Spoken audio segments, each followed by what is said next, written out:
Alors que la crise entre l'Algérie et la France connaît un nouvel épisode, un nouvel influenceur algérien mis en cause ce matin par le ministre de l'Intérieur, Bruno Retailleau, qui affirmait dans les colonnes de l'Express hier, je cite, « Rien ne donne à l'Algérie le droit d'offenser la France » et durcit le ton, je cite, « Puisque la manière douce n'a pas suffi, dit-il, entre crise sécuritaire, bras de fer sur l'immigration et querelle mémorielle, l'escalade va-t-elle et peut-elle s'arrêter ? Pourquoi Bruno Retailleau décide-t-il de cibler à ce point le régime algérien ? On en parle avec nos invités. Bonsoir Roselyne Bachelot. Bonsoir Benjamin. Merci d'être avec nous ce soir, ancienne ministre. Bonsoir Thomas Legrand. Bonsoir Benjamin. Merci d'être avec nous, et de service politique à Libération et producteur à France Inter. Bonsoir Jean Garrigue. Bonsoir Benjamin. Historien, président de la Commission internationale pour l'histoire des assemblées. Et dans un instant, la chef du service politique de BFM TV, Néla Latrousse, sera avec nous pour planter le décor, Thomas Legrand, de ce qui s'est passé. Et d'abord d'une forme de singularité, puisqu'il y a eu annonce de Bruno Retailleau de l'interpellation d'un 7e influenceur algérien, et dans la foulée, le parquet qui dit ce n'est pas à Bruno Retailleau de faire cela, c'est à l'autorité judiciaire. Il en fait trop, Bruno Retailleau, sur le sort de ces influenceurs algériens qui, je rappelle, tiennent des propos outranciers, violents, insultants contre la France. Avant de dire ce que j'ai à dire sur Bruno Retailleau, un petit mot sur cet influenceur algérien, ou sur les influenceurs algériens, qui sont souvent d'ailleurs eux-mêmes influencés, sinon téléguidés par l'Algérie, et qui disent des horreurs, qui sont dans le concours victimaire le plus nul, et qui... Alors celui-là en particulier, personne ne le connaissait vraiment, il s'en prenait plutôt au Maroc qu'à la France, et effectivement, la justice a raison. C'est pas du tout à Bruno Retailleau. Peut-être que Bruno Retailleau, à un moment, pouvait en parler, mais c'est d'abord à la justice, parce que Bruno Retailleau rend un très mauvais service à la justice, parce que pour l'instant, les faits ne sont pas caractérisés. La justice n'a pas encore tout ce qu'il faut pour éventuellement demander à ce qu'il soit expulsé. Mais Bruno Retailleau, qu'est-ce qu'il fait ? Il fait du Sarkozy de la grande époque, ministère de l'Intérieur. Il veut exister en nous lançant des morceaux de viande. Il lance surtout des morceaux de viande à nos amis de CNews, qui ont dû passer, j'imagine, moi je regarde pas, mais qui ont dû passer la journée à parler de ça. Vous n'aimez pas quand je parle de ça, moi ça m'amuse beaucoup. Non, c'est pas que j'aime pas Thomas Legrand, c'est que pour ça. Il y a la stratégie politique conduite par Bruno Retailleau, et puis il y a un sujet personnalités qui sont sur le territoire français, parfois que l'on peine à expulser, ce qui s'est passé avec l'influenceur de Noël. Je suis pas certain que ce soit seulement un élément de stratégie politico-médiatique. C'est-à-dire il y a certainement plein de gens à virer. Celui-là, il est certainement à virer. Le problème n'est pas là, c'est pas à lui de le faire.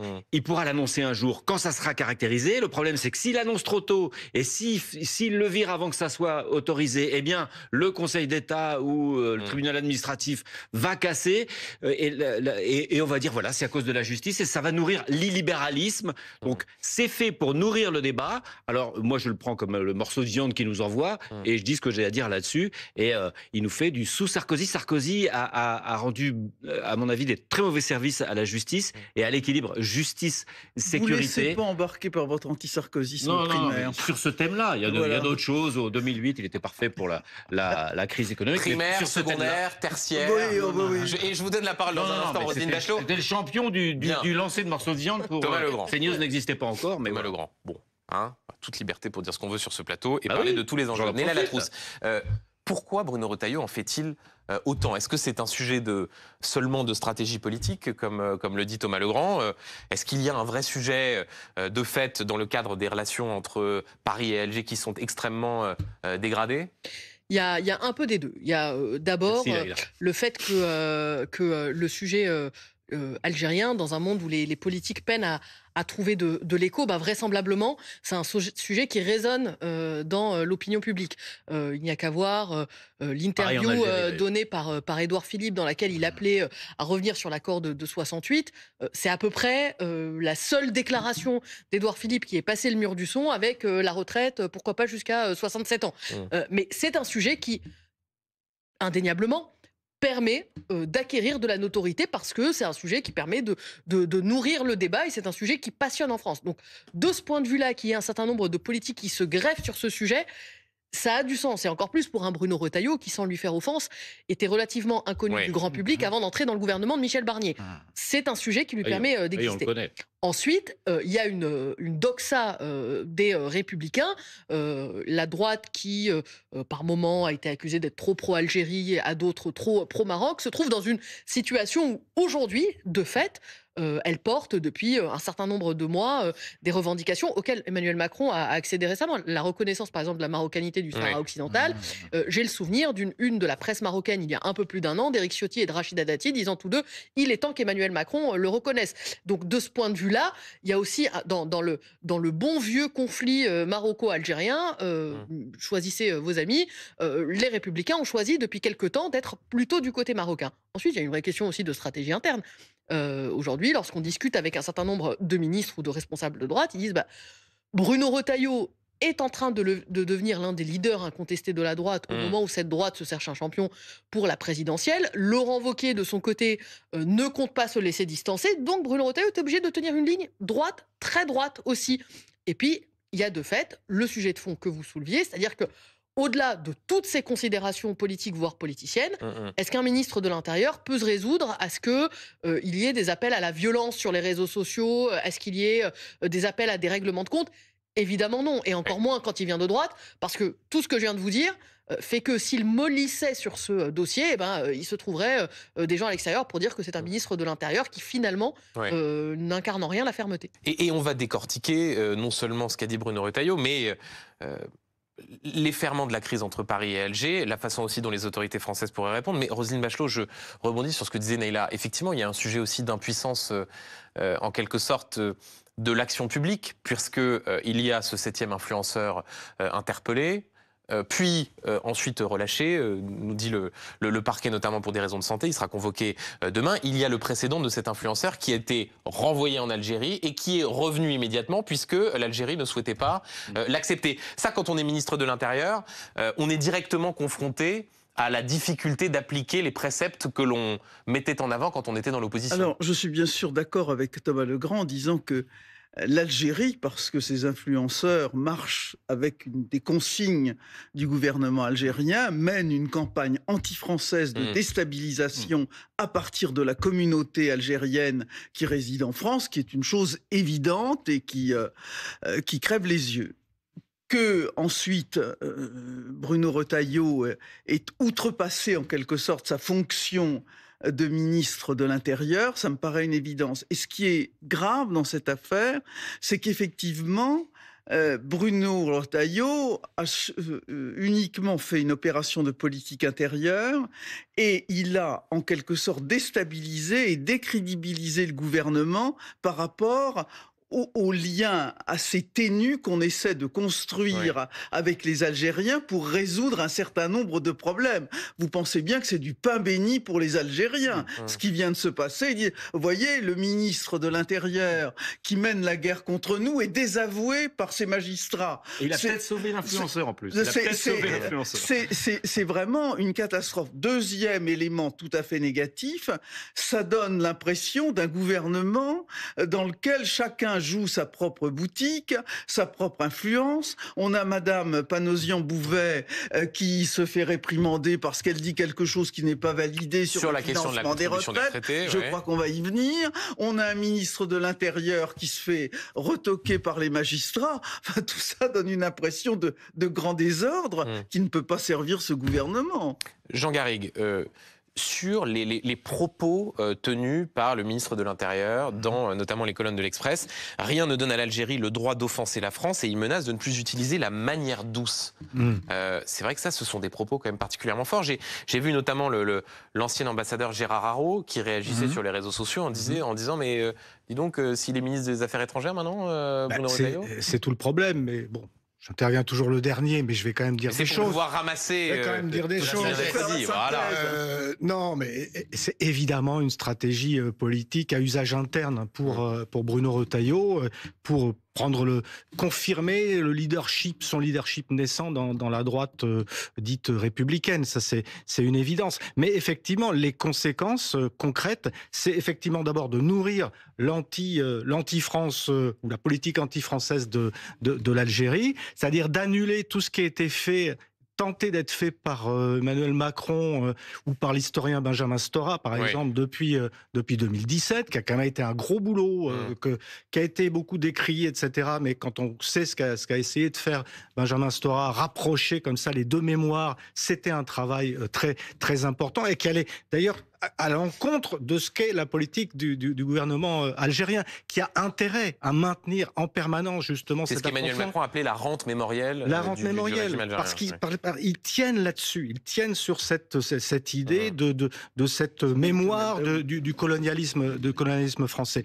Et puis alors, il y a évidemment la manière dont il outrepasse totalement les limites de ce qui devrait être le privilège du ministre des Affaires étrangères, de Jean-Noël Barrot, qui essaie en profitant évidemment du fait que Jean-Noël Barrot est un néophyte, qu'il n'est pas encore connu, moi je trouve que ce que dit Jean-Noël Barrot a tout à fait du sens, et ce qu'il dit est très juste, mais évidemment on l'entend moins candidat à la présidentielle, donc on l'entend moins que Bruno Retailleau, et j'ajouterais le domaine réservé du président de la République, malgré tout. Jusqu'à preuve du contraire, paraît valider à peu près l'agenda de Bruno Retailleau, puisqu'on ne l'entend pas le démentir. Néla Latrousse, sur les moyens dont dispose le ministre de l'Intérieur, qui dit donc ne plus vouloir utiliser la manière douce. Là encore, il faut essayer de mettre un peu de rationalité dans le débat, puisque sur cet accord de 68... Il va prendre le sabre sur cet accord, des visas, c'est quoi? Sur cet accord de 68, on nous dit qu'en réalité, il a été vidé de sa substance et que ce n'est plus un levier sur lequel on peut agir. Est-ce que c'est la question des visas pour les hauts dignitaires algériens? Très concrètement, ne plus utiliser la manière douce, c'est quoi? Alors, moi, dans tout ce que j'entends, il faut faire beaucoup de tri. Par exemple, sur la question de taxer ou de contraindre les transferts vers l'Algérie, un truc qu'on sait assez peu en France, Western Union n'existe pas en Algérie. Les transferts ne se font pas, par exemple, par ces biais-là, ils se font par d'autres biais. Par des tiers, on donne de l'argent à quelqu'un qui se trouve en Algérie, qui prête de l'argent à la famille, etc. Mais ça ne passe pas par les canaux officiels. Et depuis quelque temps, c'est l'utilisation d'autres moyens du type les banques en ligne comme Revolut, etc. Donc de ce point de vue-là, j'ai du mal à percevoir ce qui peut être utilisé. Sur l'aide au développement, il y a eu une réponse du président algérien Abdelmadjid Tebboune, réponse d'ailleurs assez intéressante en deux temps, parce que d'un côté, il semblait dire que il a qualifié ce qui se passait entre la France et l'Algérie de fait regrettable. Donc on est redescendu tout de même d'un ton dans la bataille, et il disait en gros qu'il fallait faire le tri entre les ennemis de l'Algérie et les amis de l'Algérie, y compris en France. Donc semblait ouvrir un peu plus une porte après une visite qui a été très commentée à Alger du patron du renseignement extérieur, qui a été envoyé à la demande d'Emmanuel Macron pour retisser des liens, pour faire le tri, etc. Pour ça que je ne suis pas absolument sûre qu'Emmanuel Macron soit totalement sur la ligne de Bruno Retailleau. Le ministre de l'Intérieur lui-même ayant dit au Sénat cet après-midi que sur les moyens de rétorsion, il n'avait pas toutes les cartes en main. Donc semblant dire, il faut taper plus haut. L'idée que c'est un coup de com'. Au début, vous trouviez que j'y allais un peu. Non, je ne trouvais pas. Vous avez toute liberté de le dire. Ensuite, sur l'accord de 68, l'accord de 68. Il y a effectivement des dispositions qui sont plus favorables aux Algériens par rapport à d'autres pays du Maghreb comme le Maroc ou la Tunisie. Il y a des dispositions qui sont moins favorables, notamment celles qui concernent les étudiants et qui représentent une grosse partie de ceux qui viennent en France. Côté algérien, l'analyse qui est faite sur cet accord-là, qui semble très symbolique, c'est de dire qu'en fait, c'est un accord qui favorisait les classes populaires lorsqu'elles émigraient post-68, qui était en gros le gros de l'immigration économique, et de dire, aujourd'hui, en réalité, l'Algérie exporte, pardon du terme, des médecins, du personnel, voilà. Donc cet accord de 68, en réalité, il s'applique pas, il n'est pas précisément fait pour ces cas-là. Donc ça pose plein de questions, je ne vais pas rentrer dedans, ça demanderait un débat d'experts. L'aide au développement côté algérien, donc je vous le disais, ils considèrent que ce n'est pas un sujet parce qu'elle accompagne essentiellement des projets français en Algérie. Donc ils disent en réalité les premiers bénéficiaires, c'est pas les Algériens, c'est des entreprises françaises qui investissent sur place. Donc c'est plutôt un problème pour la France. Et si j'ai bien compris, sur les droits de douane, les hydrocarbures en sont exonérés. C'est l'essentiel des exportations de l'Algérie. Et pour le reste, il y a de la compétence communautaire, donc la France toute seule ne pourrait pas en décider. Il n'empêche, Roselyne Bachelot, puisque là pour le coup, il y a une sorte de sinon de consensus, du moins d'accord sur le fait que Bruno Retailleau va peut-être un peu loin. Il reste les visas, pardon. Et que ce serait de la com, dit Thomas Legrand. Mais enfin, il y a quand même un sujet avec un régime qui passe sa journée à taper sur la France, qui refuse d'accueillir, qui refuse de récupérer un de ses ressortissants avec des motifs juridiques tout à fait farfelus. Que doit faire la France dans ce cas-là? Benjamin, j'ai pas dit qu'il y avait pas de sujet. sûr. Et que les commentaires de ces influenceurs algériens sont d'une violence, avec des appels au viol, des appels au meurtre. Enfin, il faut regarder la communication de ces personnes qui est absolument incroyable. Ils doivent être... qu'il y ait des enquêtes traduites devant les tribunaux. Alors maintenant, il y a la question, effectivement, du renvoi de ces gens-là chez eux. Et effectivement, on est absolument démunis sur les OQTF. Et c'est pour ça qu'il faut absolument arriver à renouer des liens potables avec l'Algérie pour permettre l'évacuation de ces ressortissants. C'est la première chose. Et puis peut-être de nous rendre aussi Boualem Salah, parce que c'est ce qui se passe. Sansal, pardon. Sansal. Pour évidemment, parce que c'est une très mauvaise journée pour lui, ce qui est en train de se passer. Et quand même, cet écrivain franco-algérien est menacé dans sa santé, dans sa liberté. Et je rappelle qu'on demande absolument à l'Algérie de nous permettre son retour en France. Juste, moi, je suis frappé de quelque chose, c'est au moment où Emmanuel Macron est arrivé au pouvoir en 2017, il se faisait fort précisément de vouloir raccommoder des relations entre la France et l'Algérie, avec notamment cet argument: je suis le premier président de la République d'une génération née après la colonisation, la guerre de décolonisation, la guerre d'Algérie. Et vous savez Non, mais vous savez quoi? Et encore plus intéressant, Abdelmadjid Tebboune est le premier président en Algérie qui n'a pas fait la guerre de 54-62. À la fin des fins, cela reste une sorte d'ombre portée sur le débat public. La France avait fait des pas. Et donc la France avait fait le boulot.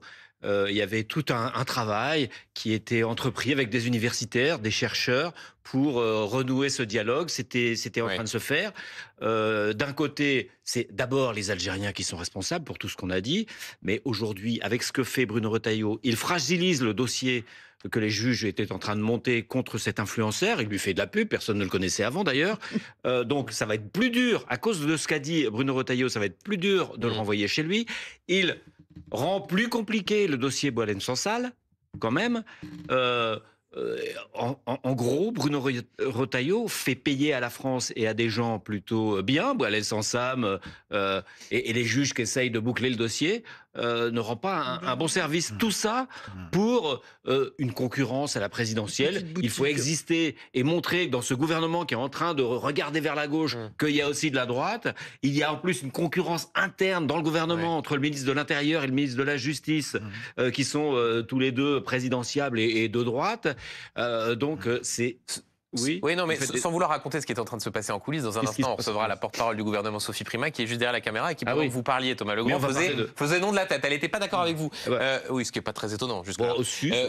Jean Garrigue, c'est vrai que le ministre de l'Intérieur, il a un sujet interne. Il voulait une grande loi immigration, il n'en aura pas. Visiblement, François Bayrou a concédé quelques propositions de loi sans certitude évidente que celles-ci puissent être votées. Il est populaire. Mais sa popularité sera jaugée à l'aune des mesures concrètes qu'il réussira à mettre en œuvre. Ou des prises d'opposition un peu extrêmes, du bruit qu'il fera.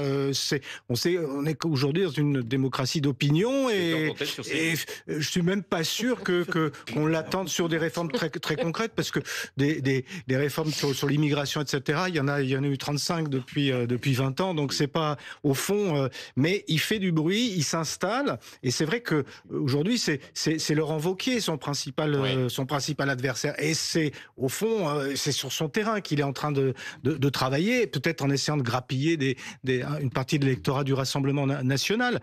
Mais bon, le problème, je répète, c'est qu'il y a un gouvernement, dans ce gouvernement, il y a des gens qui ont un rôle, c'est le rôle du ministre des Affaires étrangères, de s'occuper de l'accord franco-algérien. Cet accord de 1968, mais vous l'avez dit, il a été complètement vidé de son sens. Ça a commencé avec Jacques Chirac en 1986. Il y a très peu de mesures. Ça va un petit peu plus vite pour avoir des cartes de séjour, etc., pour le regroupement familial. Mais bon an, mal an, ça n'est plus véritablement un enjeu. Sans compter qu'un certain nombre de juristes disent que l'abolition de l'accord de 68 nous remettrait sur l'accord de 62. Exactement. Qui lui est nettement favorable. Et établissait la libre circulation entre l'Algérie et on va, mesdames, messieurs,